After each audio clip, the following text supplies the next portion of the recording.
In the movie we just watched, we talked about how selling Poppy's house was Marcus Lamb's last goal as a minister. After that, he returned to his house to spend time in God's presence. Rather than just buying some land, Marcus had the intention of turning it into a sanctuary where pastors going through tough times could rest, recharge, and return to their calling.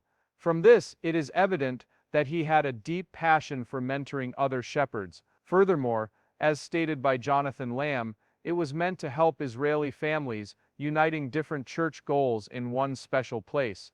With the recent revelations made public by Jonathan Lamb, Marcus's son, this story has taken on an even darker tone. Instead of selling Poppy's house because the ministry no longer needed it, Jonathan claims that Joni Lamb did it as an act of revenge against Denise Boggs. This happened shortly following Joni Lamb's marriage to Doug Weiss. Today I'd like to give you the latest update on this worrying situation in my post. Denise Boggs's letter to her friends following Poppy's house sale and the legal threat she received from Joni Lamb's lawyers are both now available to view. The information that these files indicate should cause those who are worried about the legitimacy of the ministry great concern. Denise Boggs wrote a letter to the people who had shown their support for her, so let's read it. In order for you to make an informed choice, it will be read aloud to you. We've met at a Healing the Heart retreat, and you know how I feel. Given the gravity of the situation, I think it's time to compassionately tell the children of Israel the truth. Denise, I worked for Daystar Network for a long time, and the Lamb family was very important to me. Marcus Lamb told me on his deathbed that he hoped Jonathan and Susie Lamb could carry on living after he died. Joni Lamb came in the middle of what I was doing with the family to interrupt us. While I was an employee at Daystar, we had the opportunity to meet and help Israeli families. Just 15 minutes away from our destination, we found a house where we could help Israeli families. The house that Daystar bought before Marcus passed away is called Poppy's House. I was a part of the Daystar broadcast that introduced Poppy's House to all of Daystar's viewers as a place where pastors and families from Israel can find healing after Marcus's death. After Marcus passed away, Daystar received over $1,000 from people all over the globe to buy Poppy's house. However, the property was sold. Assist us if you please. Our organization continues to provide assistance to families from Israel to buy a lodge in Moravian Falls. We need to raise money. Thanks to this, we will be able to reach out to Israelis and also minister to pastors and other influential people. Could you possibly lend us a hand? Donating money does not carry any risk. God has given us specific instructions that we will follow in these last days. We have no interest in doing business with you, and you can claim your donation as a tax deduction. We beg you to seek God's will for your response in prayer. Listen closely, my loved ones, because I have something important to say. This letter does not intend to criticize Joni Lamb in any way. This particular statement does not in any way criticize her marriage to Doug Weiss. Everything presented here is based on hard evidence. After Marcus passed away, Denise sold Poppy's house, ending her ministry to the family. She plans to start over with a new investment property. This simple letter asking for financial support for a charitable organization was met with a severe lawsuit by Daystar's legal team. The following is the document that Joni Lamb's legal team sent Denise. Ladies and gentlemen, it is Mr. I am writing to you regarding an obligation I have as an employee of Word of God Fellowship Inc., Daystar Television Network, and their respective leadership and stockholders. There are a lot of holes in the storyline that lead people astray regarding Daystar and the Lamb family. There are people out there right now who are begging you to stop using and spreading those false and damaging claims. What you're saying about your time at Daystar and your work with Israeli families is completely false, as is the way Poppy's house was bought so you could do that work. Daystar, not you, created and funds the only service accessible to Israeli families. Not until April 2023 did the Daystar ministry start serving Israeli families, even though the decision to sell the land had already been made. Following the cessation of work by the assistance ministers at the site, this occurred. The property had been chosen for acquisition a long time ago, so its duration was always meant to be short. It was imperative to minister to Israeli families. After Poppy's house was bought in November 2021, a long time before Hamas invaded Israel on October 7, 2023. Originally, its main purpose was to provide a place where pastors and missionaries could stay and receive restorative ministry. It was not meant to be a ministry to Israeli families. A decline in the volume of church activities at Poppy's house, and the conclusion by Daystar's leadership that the costs of ownership and maintenance outweighed the benefits to the ministry, were the two main conditions that led to the sale of the property. This is not the case, but your statement makes it sound like Daystar wasted any of the money that could have helped it achieve its objective.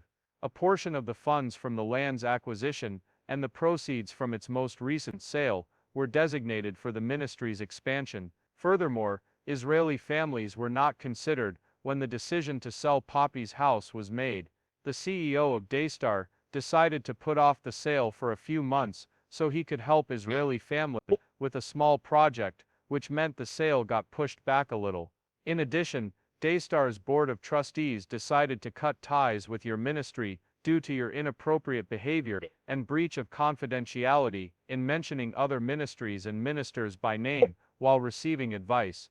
You never had any kind of affiliation with Daystar Network. Based on your claims about your involvement with Daystar and the Lamb family, it seems like you were more involved with Marcus and the Lamb family than you actually were, and with Daystar's overall mission and business. Marcus expressed his desire for Joni Lamb to succeed him as CEO and manager of Daystar to his family and the board of trustees shortly before he passed away. Neither in his statements nor in his writings did he advocate keeping the land in trust or restricting decision-making authority over its sale or administration to the chief executive officer and board of trustees. The things you mentioned in the email also paint Daystar, Marcus, and the Lamb family in a negative light, which they used to help you get money for your job without Daystar's permission. Since your message went out to pastors and organizations that do business with Daystar and have contracts with them, the firm took a hit.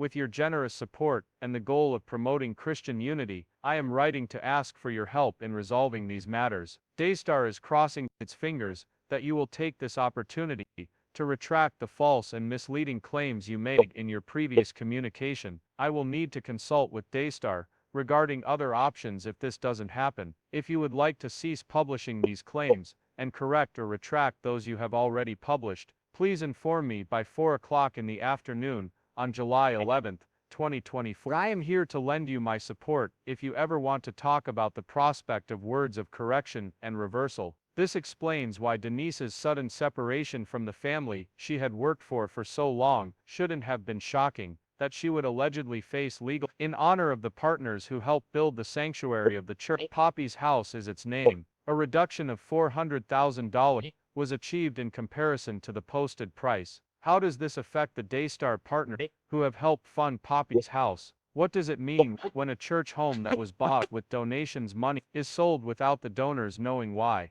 When someone with knowledge of the facts says this isn't true and could be a hoax, like Jonathan, it makes a big splash. The official document states that Daystar's board of trustees decided to cut ties with your ministry due to your inappropriate behavior in discussing other ministers and ministries being advised by name, and your violation of secrecy norms. Jonathan provided us with audio recordings that show a different side of the story. Denise was worried about Joni's marriage to Doug Weiss, and that was the reason he broke up with her. Vengeance is mine, Joni declared, and according to one account, she achieved her goal. Neither religious obligations nor the duty of a responsible carer were involved. From what we can see, the goal was to silence some who had been prophesied to reveal the truth about Joni's choices. The goal of this letter is to make things right in a spirit of Christian reconciliation with your willing assistance, writes the lawyer from Daystar at the end of the. Thank you for your willingness to assist him in this endeavor. Does suing a pastor really reflect the spirit of Christian unity? Instead of threatening to sue a brother or sister when we have a disagreement, Jesus told us in Matthew 18 to talk to them about it. It makes no difference if we disagree with them, this remains true. Please join me in praying for Denise Boggs as we near the end of the day. She keeps ministering even though she's facing threats and legal trouble. All the Lamb children, including Jonathan and Susie, as well as Joni and Doug, deserve our prayer.